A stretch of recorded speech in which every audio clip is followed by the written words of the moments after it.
नमस्कार दोस्तों, स्वागत है आपका हिंदी साहित्य टेस्ट 4 में। इससे पहले हम 3 टेस्ट कर चुके हैं, तो शुरू करते हैं हमारी आज की ये क्लास। आज की क्लास का पहला प्रश्न है, खड़ी बोली का दूसरा नाम क्या है? तो क्या हो जाएगा? कौरवी। ठीक है। नेक्स्ट है, हिंदी साहित्य की भूमिका ग्रंथ का लेखक कौन है? तो कौन हो जाएगा? हजारी प्रसाद द्विवेदी जी।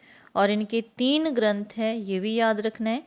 हिंदी साहित्य की भूमिका, हिंदी साहित्य उद्भव और विकास, हिंदी साहित्य का आदिकाल। ठीक है।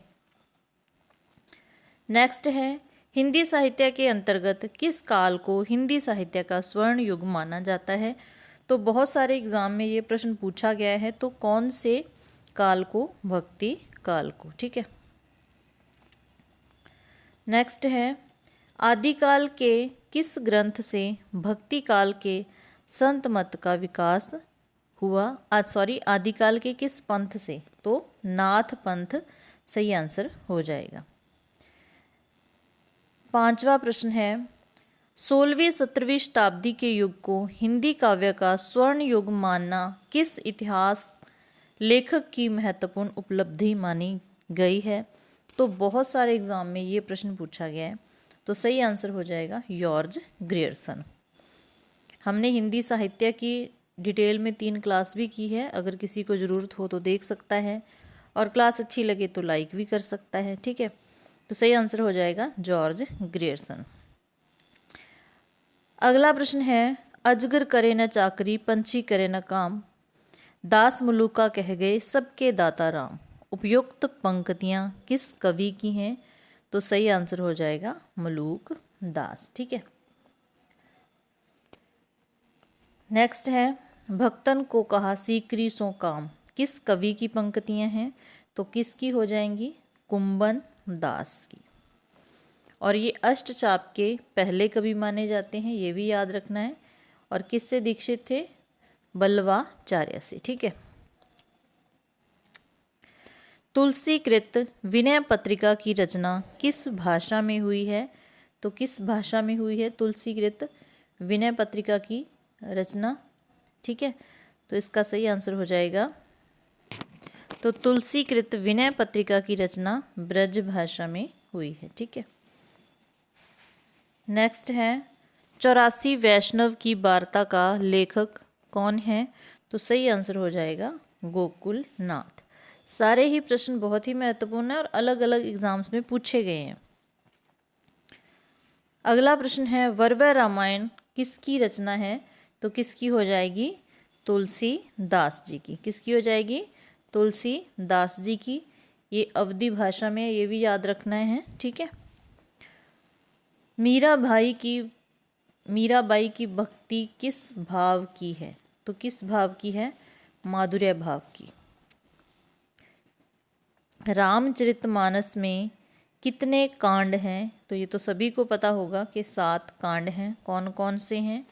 सबसे पहले बालकांड, अयोध्या कांड, और अयोध्या कांड को रामचरितमानस का हृदय स्थल कहा जाता है। अरण्या कांड, किष्किंधा कांड, सुंदर कांड। ठीक है। उसके बाद उत्तरकांड। तो ये 7 कांड है, याद रखना है। नेक्स्ट हमारा प्रश्न है, कवि कुल कल्पतरु किसकी रचना है? तो किसकी रचना है ये? चिंतामणि की रचना है। नेक्स्ट प्रश्न है, रीतिकाल के किस कवि में भक्ति और श्रृंगार का समन्वयात्मक योग है? समन्वयात्मक योग है। तो सही आंसर हो जाएगा सेनापति। अगला प्रश्न है, ऋतु वर्णन के लिए विशेषतः रीतिकाल का कौन सा कवि प्रसिद्ध है? तो इसका भी जो सही आंसर हो जाएगा सेनापति।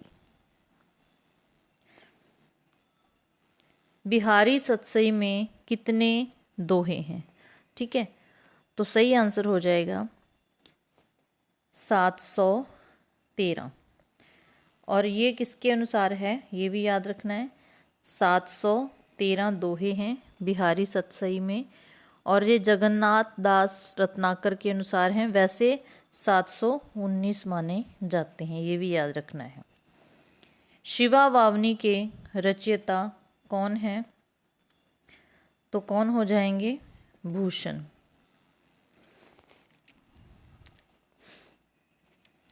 अगला प्रश्न है, रीतिकाल को अलंकृत काल की संज्ञा किसने दी?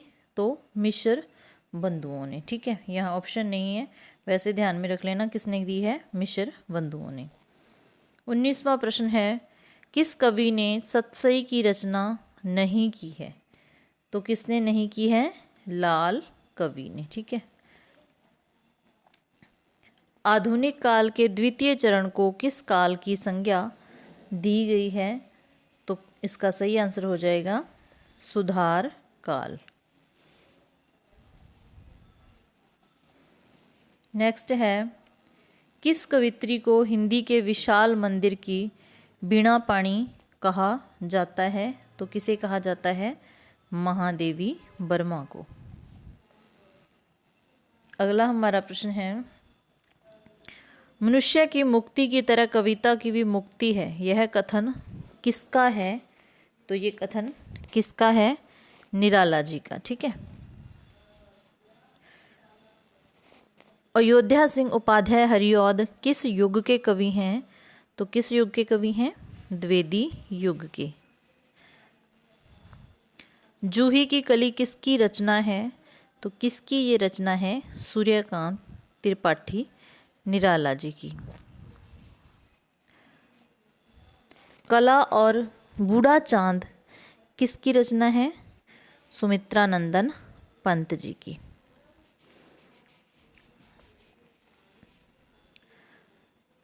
अबला जीवन हाय तुम्हारी यही कहानी, आंचल में है दूध और आंखों में पानी, ये पंक्तियां किसकी हैं? बहुत बार पूछा गया प्रश्न है ये भी।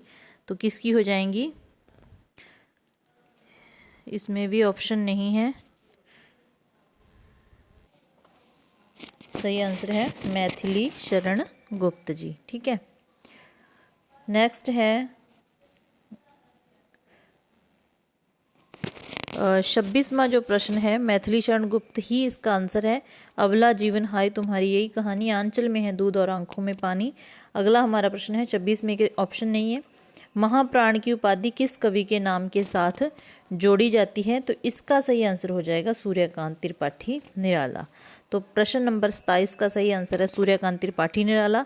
जो 26वां प्रश्न है उसमें ऑप्शन नहीं है, उसका सही आंसर है मैथिली शरण गुप्त। तो ये याद रखना है। तार सप्तक का प्रकाशन वर्ष क्या है? तो 1943। ठीक है।